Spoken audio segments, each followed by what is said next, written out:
umat kamu. Sekarang tuan-tuan, Nabi dah ada, Rasul tak ada, belum turun lagi ke Ustaz? Belum lagi.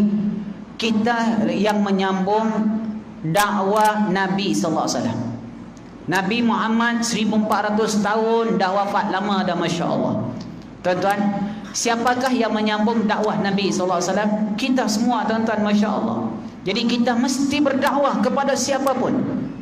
Tuan-tuan, antara kita semua, kita tak tahu siapa di antara kita yang menjadi penyebab orang lain dapat hidayah daripada Allah.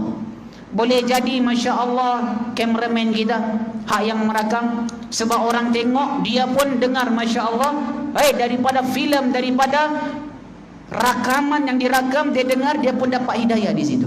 Mana kita tahu orang Kristian boleh tengok kita punya ceramah, Masya Allah.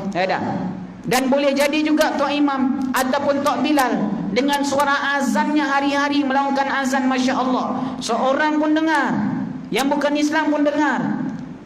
Maka dia pun rasa macam ni kalimah yang begitu indah, yang sampai masuk ke dalam hati saya, sehingga dia katakan dia dapat hidayah kerana suara azan itu. Masya Allah. Saya pernah cerita dulu, tuan-tuan, ada orang masuk Islam sebab suara azan saja.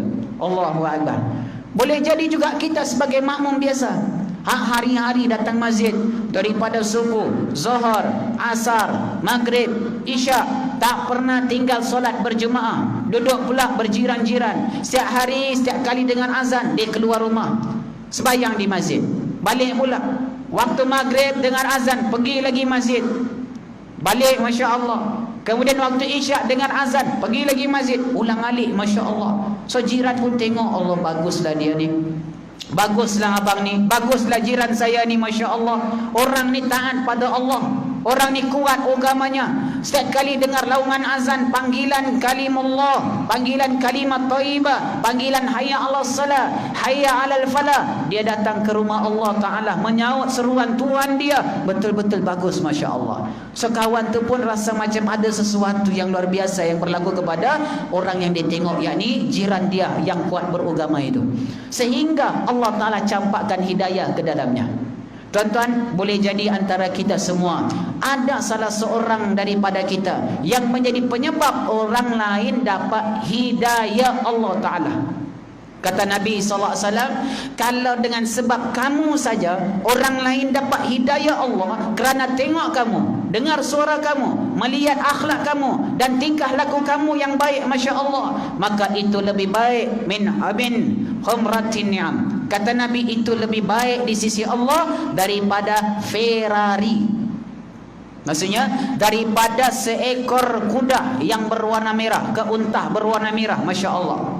Maksudnya harga binatang paling mahal waktu tu warna merah, tuan-tuan. Sekarang ni contoh orang kata Ferrari lah konon yang berwarna merah. Maknanya kalau ada orang lain dapat hidayah sebab dia tengok kita saja, tuan-tuan, ataupun dia dengar suara azan kita, ataupun dia dengar doa kita, Masya Allah, berdoa ketika di masjid, suara kita tu kan terdengar di corong-corong speaker tu, Masya Allah, dia pun dengar. Allah, ya Allah, berilah hidayah kepada kaumku, ya Allah. Mereka tak tahu, ni doa Nabi SAW. Allah mahdi qaumina fa innahum la ya'lamun. Ya Allah, beri hidayah, petunjuk pada kaumku, ya Allah, terutama yang belum lagi Islam, ya Allah. Beri hidayah pada mereka, sungguh mereka tak tahu selama ini, ya Allah. Mereka menyembah selain padamu, ya Allah. Mereka sembah Jesus, mereka sembah pokok, itu bukan Tuhan. Mereka tak tahu, ya Allah, yang Tuhan sebenar adalah Engkau. Beri hidayah pada mereka, ya Allah. Maka Allah pun beri hidayah, tuan-tuan. Ataupun kita doa seperti doa ini, tuan-tuan. Apa doanya? Allahumma ja'alni sababan limani tada. Ya Allah, jadikan aku, ya Allah, penyebab orang lain dapat hidayah. Tuan-tuan boleh amal doa ini. Ya Allah, Allahumma ja'alna sababan limani tada, jadikan kami penyebab orang lain dapat hidayah, ya Allah. Hak tu kita doa pada Allah.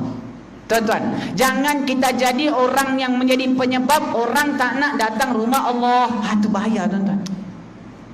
Biar kita menjadi penyebab, sebab dia aku datang masjid, sebab dialah aku datang kuliah ilmu, sebab dialah aku suka Al-Quran, pandai baca Quran. Kalau bukan dia, aku tak boleh baca Quran sampai sekarang. Sebab dialah aku datang masjid. Sebab apa? Dia tarik aku, Dia tarik aku mai datang masjid. Kau ni lama kau tak datang masjid, tak pernah langsung, mungkin dalam setahun tengok muka kau di masjid. Dia tarik. Bila dia tarik dengan paksa sampai di masjid, Masya Allah, kawan tu pun sembahyang. Sembahyang mungkin tak tahu baca apa.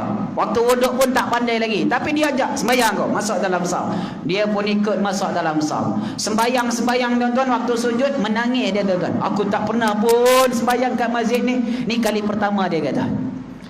Berkat kali pertama dia sujud di masjid tersebut, Allah campakkan hidayah kepadanya waktu dia sujud tersebut. Dan ketika itu dan selepas daripada itu, dia tak pernah tinggalkan masjid. Setiap kali azan dia mesti datang masjid. Allah. Tu sebab tuan-tuan amalkan doa ni. Tuan-tuan boleh amal, Tok Imam boleh amal, Tok Bilal, semualah, siapa pun boleh. Allahumma ja'alna sababan liman ihtada. Ya Allah, jadikan aku penyebab orang lain dapat hidayah. Kalau ja'alna kami, kalau ja'alni aku. Tuan-tuan, Allahumma ja'alni sababan liman ihtada, jadikan aku ya Allah penyebab orang lain dapat hidayah. Allahu akbar. Amin ya rabbal alamin. Tuan-tuan, semoga kita semua ini yang berada di masjid ini, yang dengar kuliah ini, menjadi penyebab orang lain memperolehi hidayah daripada Allah Ta'ala. Dan kita nak bagi hidayah bukan tugas kita.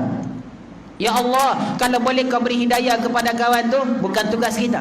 Tuan-tuan, ya Allah, aku nak bagi hidayah kat jiran aku, ya Allah, bukan tugas kita bagi hidayah. Yang berikan hidayah milik Allah Ta'ala. Innaka la tahdi man ahbabta, engkau wahai Muhammad tak ada kuasa untuk beri hidayah. Walakin Allah yahdi man yasha, tapi Allah Ta'ala lah yang berikan hidayah kepada siapa yang dia kehendaki. Kalau Allah berkehendak aku nak bagi hidayah kepada orang ni, lambat aku tengok dia sembah patung, Allah bagi hidayah tuan-tuan. Masya Allah. Perlu Islam? Perlu Islam. Tuan-tuan, ini kerana kasih sayang Allah Azza wa Jalla. Tuan-tuan tahu, manusia nombor satu yang menjadi penyebab orang lain mendapat hidayah daripada Allah, manusia nombor satu itu adalah Nabi kita Muhammad sallallahu alaihi wasallam.